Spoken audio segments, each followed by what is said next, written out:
Hey, it's Don, the Auction Professor here. I've got a small little haul. I'm just going to show you a couple of items here today. I actually went to a estate sale last Thursday. I purchased some things I thought, I did a real good score.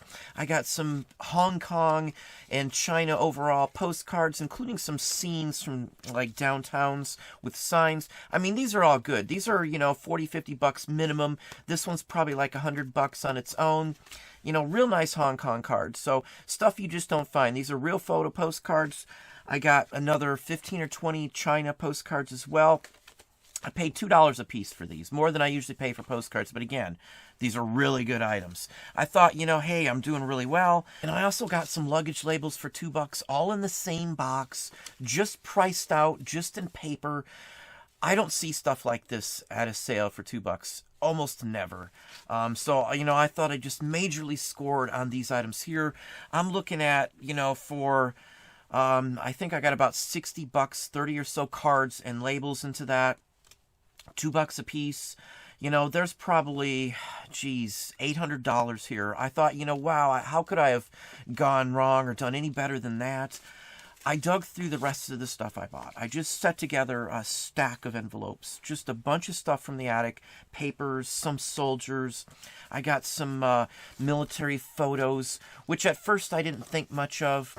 I just grabbed them all. These are some of the ones I saw first. Didn't think a thing of it. I knew they were World War II. And when I got home with these, I set the postcards aside with my postcard section.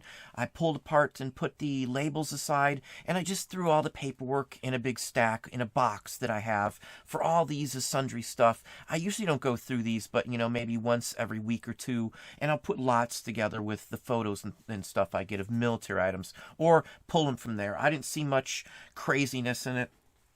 I did know there was a patch in there. I didn't pay much attention to it. I've blocked out the gentleman's actual last name.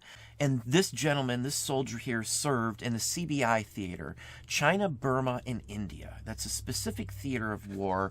Didn't know anything or think about it until I saw his photo here. And there's actually a CBI patch on his side, and that got me really excited. The last time I got anything with CBI or any of this type of information ever was about 20 years ago, when I got a real good lot of stuff like with CBI tied to it. And that was Flying Tiger photos, which we ended up getting like $2,000 for a $14 investment. Long time ago. Never thought in my life I'd run into something again. But this is a actual flight jacket leather patch for this gentleman, written in Burmese and Chinese. I'm not sure about why it wouldn't be in Indian as well too. Maybe he didn't go to India, but this is a key, very good item here. But this still isn't the best thing I got. The best thing I got, I didn't even know I had until today. Days later, but the best piece dwarfs all the other items put together here. This is a couple $100 easily on its own. This is something most people wouldn't tie to the military, so to speak. I've had flight jackets. This is a typical patch that would went on his actual flight jacket. He's CBI, he's the theater. We didn't have in China actually soldiers on the ground. They were mostly like crew supports, fighter pilots, and things like that. Everything here ties everything I got to his CBI Theater of War service. On the backs of some of the photos as well, too, it has a base number, an Army Base 2022, which is a base in China. I can find that and verify that as well, too. But the best piece, by far, the piece that actually had me shaking when I pulled it out of the envelope, folded up in a piece of paper, is this. Now, again, I've covered up his name. I don't want to give out any personal information. This is the rarest U.S. military ID you could ever find. There's only a handful of these that have ever sold in the history of selling these types of items. I have never had one, never held one. I've only seen two others sell. They went for over $800 a piece years ago. I have not seen one of these sell in quite some time.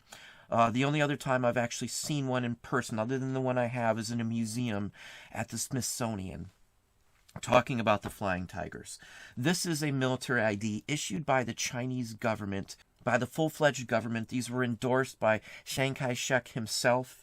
It actually has the soldiers, the same one who is in these photos here, picture with a official Chinese impressed court seal in it in Chinese text. So it's legit piece all the way. It has handwritten Chinese signatures, which I'm going to have to look up because with just a cursory call to a couple of buddies of mine, I was told that Chiang Kai-shek could have actually signed this by hand. He would have signed it with characters because these were approved by the Chinese government. This pass let a U.S. soldier access to military facilities pretty much anywhere in China. They could come and go with this pass. There's only a handful of these that survived the war, from what I understand. Again, this piece is rarest as rare can be. It may not be the highest value piece I get, but by far this is the most historical, the most tied to something, and the most appreciated by me piece of history that I've got this year. I may not find something this rare again. I mean, this is just super, super rare. Again, it's been 20 years since I found a good CBI piece. So we're going way back to find something like this. I'll show you some close-ups here so you can just kind of see what it is. But this is something, again, I had this in an envelope sitting here, folded up, all crinkled up in an envelope for several days before I even knew I had this. So, you know, the scores sometimes show up later on in the day. I buy big bulks of stuff, so sometimes I don't even go through it. I'll buy tons of records, 5,000 records, 10,000 records, and it's going to sit somewhere because I'm still in mode to get this stuff while it's cheap, or to make it to another picker or make it to another stop. Again, this is an estate sale. I spent 120 some odd bucks at this estate sale. I may show you the rest of it in another video, but I got a bunch of other stuff. Most people wouldn't have a clue what this is, other than, you know, some dates and maybe guessing that it's World War II. Man, this is just a phenomenal piece. I mean, this stuff is what gets me hyped. This is like the buried treasure, you know, searching for pirate's gold. This is it right here for me. This is the primo stuff. I love, love, love this type of stuff. So anyway, let's cut over the screen just for a couple moments here. So here we go. This is the actual form itself. This is an official document issued by the Chinese government. It has actual red seals all over it, certifying it by many, many different departments. There's, from what I understand, I think actually Chiang Kai-shek's actual seal in one of these red things as well too. It's just a phenomenal item, and if I can get some more translation on this, I may be able to find some more information. It may say location. It may have some signatures from high-ranking officials. This is just something that's still going to need some research on it. Here's the actual leather patch, as you can see. I believe it's hand-painted, but it may have been like silk screened on there as well too. It's really kind of hard to tell. I'm not up on these patches very well. I know it's authentic. All the names match. And he has the CBI patch on it, so again, that's something to look up. If you don't know what that CBI patch is in full, look it up. So this is just something that I'm sure whoever gets this is going to want to frame up. This is just a killer group. You just can't get much better than this. Again, this is the rarest U.S. military ID you could find. I don't think there is a rare one from any country or origin that I could think of from World War II. China items on top of it are killer scarce. The Chinese government didn't issue many of these. This is just unheard of these days. It just wouldn't happen. Price-wise, listing the document with the 4 photos and his patch, I'm probably going to put $2,500 on it as my opening starting price on it and just go from there. And I honestly doubt that this would be up any longer than, say, a day at the very, very most before somebody makes me an insanely high offer on this lot. And overall, from this estate sale, I'm probably going to at least net over $4,000 from this one single stop with just over $100 invested. But that's what I have for you.